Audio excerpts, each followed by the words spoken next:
termasuk PWI Laskar Sabilillah. Dia warga Nahdien, kader-kader NU semua mendirikan PWI Laskar Sabilillah, bukan NU sebagai banom, tapi dia merupakan organisasi yang menguatkan Jamiah Nahdlatul Ulama. Setidak-tidaknya Pak Yai, saya punya 5 alasan.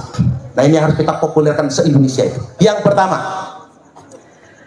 sejak munculnya kajian Kiai Imaduddin Utsman Al-Bantani dan sejak adanya PWI Laskar Sabilillah, orang-orang yang tadinya mengklaim sejarah NU sudah tidak berani bunyi lagi. Coba bayangkan, mereka berani mengatakan pendiri NU itu ada 4, nambah 1, yakni Habib Hasim bin Yahya.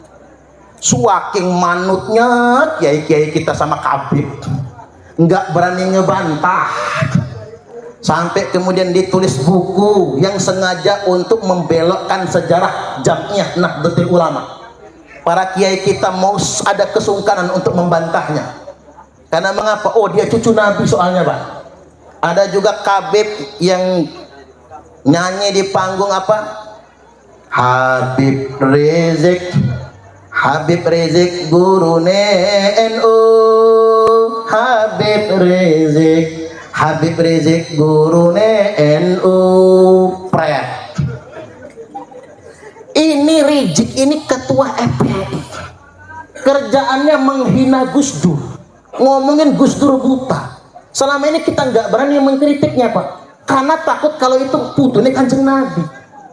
Nah, sejak ada kajian Kiai Imad dan nyata bagi kita, oh ternyata bukan, mulai warga Nahdien berani mengkritik dan terbongkar semua klaim-klaim terhadap sejarah Jamiah Nahdlatul Ulama. Ini nggak bisa kita hilangkan. Yang kedua, klaim terhadap sejarah Negara Kesatuan Republik Indonesia. Sejarah kita diklaim, Wali Songo kemudian dibaalwikan. Ini fakta loh, Pak. Siapa yang berani berbicara ketika Wali Songo dibaalwikan? Nah, di sini ada saksi sejarah garis darah Sayyid Muhammad Afandi. Kakeknya adalah Syekh Abdullah Kahfi, pendiri pesantren tertua zaman Wali Songo. Itu saksi sejarah. Dan tes DNA-nya J1. Sidogiri juga begitu, tes DNA-nya J1. Jelas itu Bapak Ibu. Sedangkan yang hari ini mengklaim Wali Songo, DNA-nya beda. Wali Songo DNA-nya J1, sedangkan mereka DNA-nya G, jauh ke beduk. Yang satu ke sono, yang satu ke sono. Udah beda itu. Sejarah NKRI diklaim, Imam Bonjol dihabibkan, sampai bendera merah putih diklaim, lagu-lagu kebangsaan kemudian diklaim. Dan ngapunten nih, ngapunten, pemerintah saja nggak berani ngomong. Saya tunggu-tunggu, adakah yang berani ngomong? Hei pemerintah yang digaji oleh rakyat, hei pemerintah yang menikmati kehidupan, digaji oleh rakyat, dibayar oleh rakyat, mana cangkemmu? Ada orang yang mengklaim pahlawan kita, mana cangkemmu? Halo? Nih, selain Pak Agus, kalau Pak Agus mendukung kita soalnya. Saya mohon maaf, orang-orang yang digaji oleh rakyat, punya gaji besar, punya jabatan Bapak Ibu, yang punya kewajiban menjaga Negara Kesatuan Republik Indonesia, saat ada segerombolan orang mengklaim negara kita, mengklaim sejarahnya, mana suara orang-orang yang digaji oleh rakyat? Sejak adanya PWI Laskar Sabilillah, mereka nggak berani lagi mengklaim. Berarti kita menguatkan Bapak Ibu. PWI Laskar Sabilillah ini bukan provokator, menguatkan kehidupan berbangsa dan bernegara kita. Sampai mereka mengatakan Indonesia ini bintu tarik. Sampai kuping kita saja selip dengar itu, Pak. Pikir kita pintu, kan? Ternyata nggak pakai huruf P, itu bahasa Arab bintu. Bintu niku Bu artinya anak wedok. Jadi Indonesia ini dikan anak wedok tarim. Bahkan ada yang mengatakan bintu Hadramaut, anak wedok Hadramaut. Bahkan dalam bahasa Arab Amiyah, dalam bahasa Arab Pancaran, bintu itu artinya perempuan yang bisa ditiduri dengan dibayar bisyar. Halo, yang tahu istilah bisyar mana ya? Banyak tahu ya. Perempuan yang bisa tidur gara-gara dengan cara dibayar. Ini kan penghinaan kepada bangsa Indonesia. 2. Yang ketiga, Mereka yang berani merendahkan kiai-kiai NU sekarang nggak berani lagi. Oh, zaman biyen kita tahu betul yang namanya kiai, Bapak Ibu, nggak boleh selevel sama Habib. Apa kata mereka? Satu Habib bodoh lebih mulia daripada 70 kiai yang berilmu. Kaki Habib ahli maksiat lebih mulia daripada si kiai yang mengamalkan ilmunya. Makanya kiai-kiai se-Indonesia nggak boleh duduk sama kedudukannya sama Habib-Habib itu. Bahkan mereka merendahkan. Mana ada Pak yang mereka mau cium tangan kiai? Nggak ada. Walaupun Habibnya Habib Bocil, nggak ada. Saya pernah satu panggung sama Habib Bocil. Yang ceramah saya duduk paling pinggir. Si Bocil duduk paling tengah. Saya sebut Bocil, Pak. Belum nikah masih bujang. Semua orang cium tangannya, saya kagak. Ustadz Parman mah iri. Bukan iri, Bapak Ibu, itu orang ilok yang sedemikian rupa. Dia baru anak kemarin sore, sedangkan terpampang yang ceramah saya. Kecuali kalau saya cuma tamu. Ini fakta dan kenyataan, Bapak Ibu. Nggak mau mereka membukukan badan sama kiai-kiai NU, nggak mau. Tapi sejak ada kajian, sejak ada PWI Laskar Sabilillah, mulai mereka cari perhatian ke kiai-kiai NU. Sudah mulai mau cium tangan. Ini kan luar biasa efeknya. Kemudian yang berikutnya terkait dengan pendawiran. Coba kita survei se-Indonesia, Pak. 226.000 pesantren NU di Indonesia ini. Saya survei di Lampung Tengah itu, Pak. Semua pesantren NU korban pendawiran. Orang bisa datang berhari-hari, bermobil-mobil, minta duit sama kiai-kiai NU, nggak pulang kalau nggak dikasih. Begitu pulang setelah dikasih duit, semua isi kamar mandi habis. Odol, sabun muka, punya dalemi Pak Yainya itu habis semua. Kata Bu Nyai, bah, itu putune Kanjeng Nabi beneran tabah. Lo ngapa mah? Kata si Abah, enggak. Kok maling odol, maling sabun mandi? Ini fakta loh. Ini terjadi loh Pak, seluruh Indonesia. Mungkin yang nggak pernah ngurus pesantren nggak tahu. Yang pernah ngurus pesantren tahu bagaimana mereka datang mendawil di pesantren-pesantren. Sejak ada kajian Kiai Imad, luar biasa. Datanglah, tepuk tangan dulu. Datanglah Syekh Imaduddin Utsman Al-Bantani, jreng jeng, teng teng teng. Nggak berani lagi. Zaman dulu jangan-jangan Yai Nur Khalis juga gawil lah, jangan-jangan deh.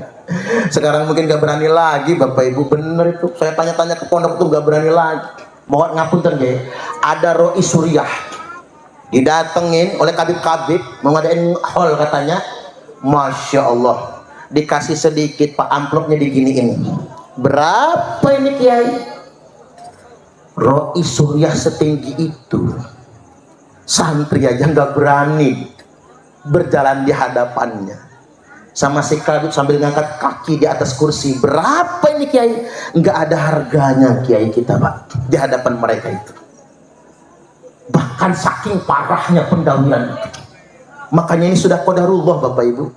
Adanya kajian itu sudah qadarullah. Yang kelima, terungkap 3.000 makam palsu se-Indonesia, termasuk di Lampung, Bapak Ibu.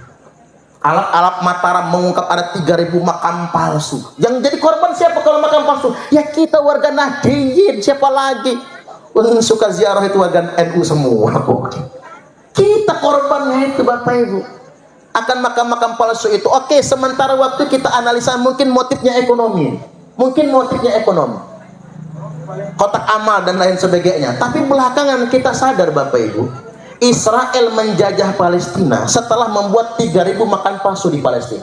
Dengan 3.000 makam palsu di Palestina, mereka bisa mengklaim Palestina milik Israel. Jangan-jangan 3.000 makam palsu yang mereka bangun di Indonesia ini, Bapak Ibu, adalah upaya kedepannya untuk mengklaim Indonesia warisan mereka.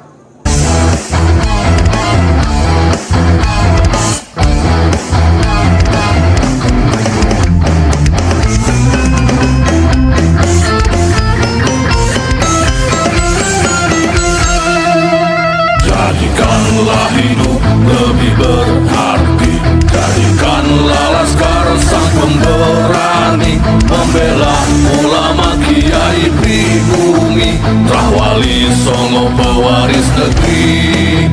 Gelora jiwa ini tak tertandingi, jangan coba-coba mengganggu negeri.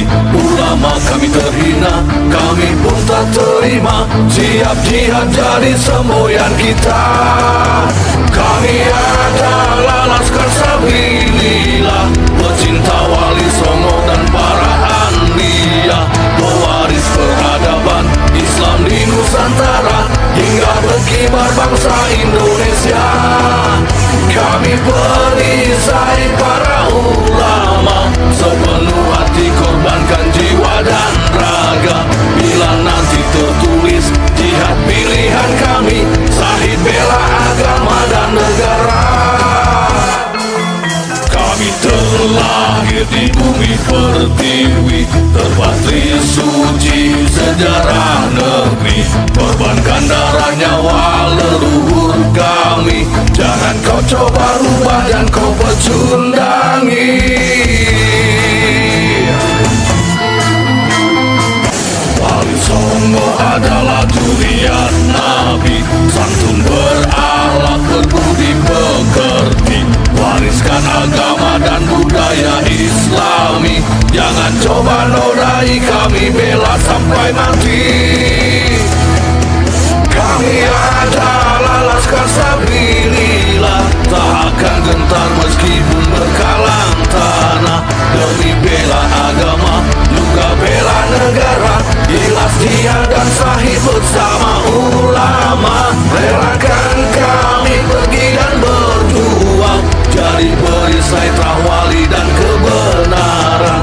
Meski harus berkorban nyawa satu ibadah, demi kebenaran menang dan ditegakkan. Kami adalah Laskar Sabilillah, pecinta Wali Songo dan para anbiya, pewaris peradaban Islam di Nusantara hingga berkibar bangsa Indonesia.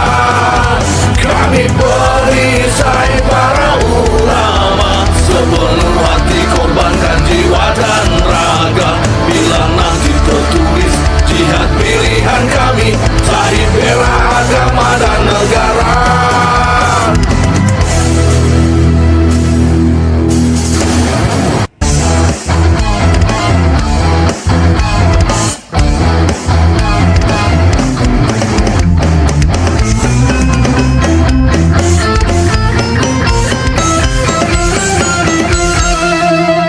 Jadikanlah hidup lebih berarti, jadikanlah Laskar sang pemberani, membela ulama kiai pribumi, Rahwali Songo pewaris negeri.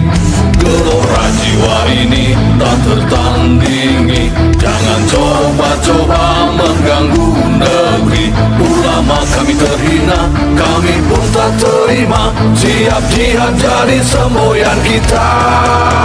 Kami adalah